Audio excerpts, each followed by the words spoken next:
Greetings, I'm Dr. Paul Mark. We are here at SPIE Defense and Commercial Sensing, where we're introducing the Cesium family ITAR-free integrated Dewar cooler assembly from Teledyne. This is a space-ready system designed to provide an off-the-shelf solution for packaging, testing, and cryogenically cooling infrared focal planes. And this is the only COTS product of its type and carries TRL-9 heritage technology. Let's take a tour of the system. At the front, we have a modular integrated Dewar assembly, which includes datums to mount and calibrate the focal plane to the optics and the spacecraft. The Dewar assembly can also allow precision positioning of the focal plane and can accommodate sizes from 2K to 8K. In the back, we have a cryocooler here that can maintain a digital 4K infrared focal plane array at 120 Kelvin.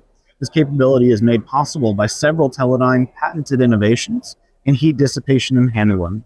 This model is shown with a Teledyne space-qualified cryocooler, but the design allows for the use of other cryocoolers to fit different sensors and mission profiles. The entire system includes off-the-shelf pricing, qualification, and everything else you need to be able to ensure high reliability and a successful mission with a Teledyne or other infrared focal plane array. Thank you so much.